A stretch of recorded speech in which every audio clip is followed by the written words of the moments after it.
So I'm camping here in Ocean City, Maryland, on the beach. We're having a nice week here. Did some college visits for my youngest daughter, and I'm trying to think of what to do for this week's video. And I had the idea of going over to another campground that's right here. It's called Frontier Town, where they do a Western show. And from what I understand, it's like horse riding and kind of like a rodeo type thing. So I thought it'd be a good test to see the focus tracking on the Nikon Z6ii, and I'm going to pair it with my 70-200 lens, and I want to see what kind of images I can get. Hopefully, it tracks the subject, it's able to lock on, and I can try the different camera modes. So we're going to head over there a little bit later on, and I'll tell you my settings and how I really don't know what the environment's going to be like over there. It's an overcast, partly sunny kind of day, so we'll see how the weather shapes up, and then have to dial in the right settings. So stay tuned.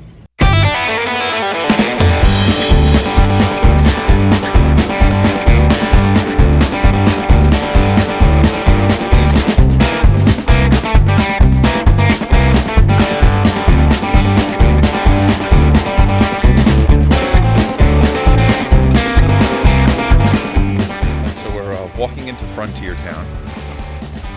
My kids are mortified that I'm making a video. Luckily, nobody's around.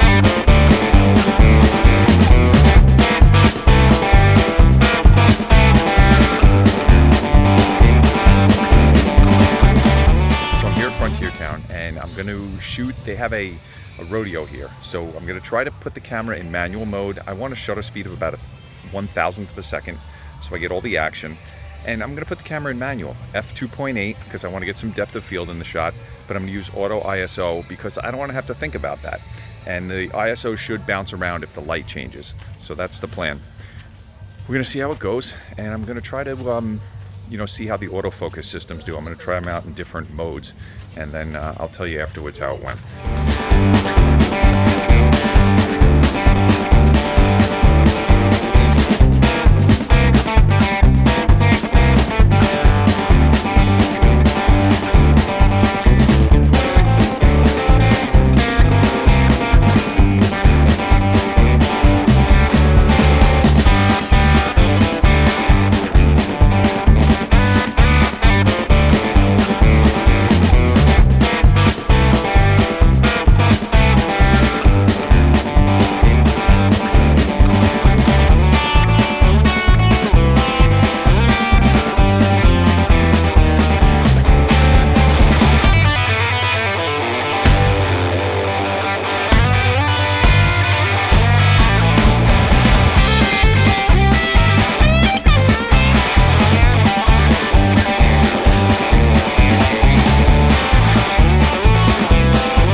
So I just finished shooting this rodeo, and it was a fun little show. It was free here at this campground, so you really can't complain about it.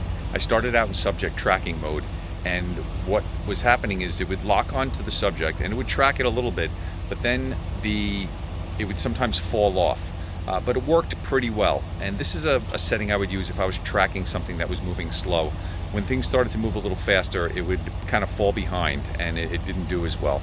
Now I put it in animal eye autofocus, and I wanted to see if it could pick up the horse as it was going around the track, and it failed completely. It did not pick up the horse's face at all. It stayed in.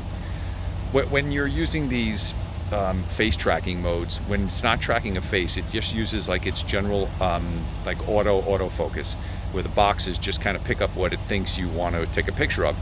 And the images were sharp because it was following the horse around the track, but it didn't pick up the horse's face.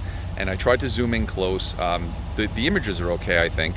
I'm gonna, I didn't edit the images yet. I've seen them in the camera, and I think they're sharp. But once I get them in the computer, I'll have laid. By this point, you'll have seen them as I was shooting them.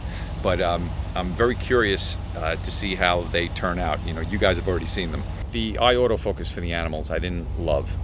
Tried to track the people's faces. Now I'm wondering if this mode, you need to be closer than I was. I was shooting at 200 millimeters a lot of times, and it really wasn't picking up the face. It was picking up things all around it, the fence, all sorts of different things, but not necessarily the cowboy's face or what was going on in front of me. So in these modes, I don't know if they're better off for static subjects or when you're shooting portraits, maybe to get super sharp focus on the eyes. But for this kind of action shooting, I found that the wide setting worked pretty well, which actually puts a focus box inside of the frame, and everything inside that box is where the camera will track. And this works really well when you're tracking a subject that's moving. So I would say this is probably the setting to use. Single point autofocus works well, and but I found myself for the most part using the subject tracking, which worked fairly well. None of this is perfect, and you're working with a lot of different modes here, and this was like my first time really going through all of them and jumping back and forth. And I found the subject tracking box to be the best.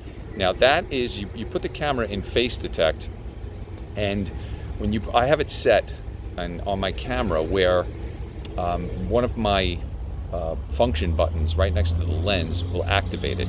And what I do is I press that and the center box opens up. I did a little demo of it here, and then whatever you put it on, if you move the camera around, it'll track that, whatever it is that you are shooting. So it works really well. You have to do it in the settings. You have to find subject tracking, and you have to assign it to that button, but it works really well. So for this type of shooting, I really like that. And I've seen it been used at weddings, where if you have a group of people and the camera's kind of bouncing all over the place, you can lock onto one person and it'll follow that one person. So it works out really well. All right, so this was just a little test of the autofocus system of the Nikon Z6ii. I love the camera, and I think the images turned out good. Hopefully they did. I don't know. I'm going to get in the computer and actually see. And so that's it. So from Berlin, Maryland, which is right near Ocean City, thanks for watching, and I'll see you in the next video.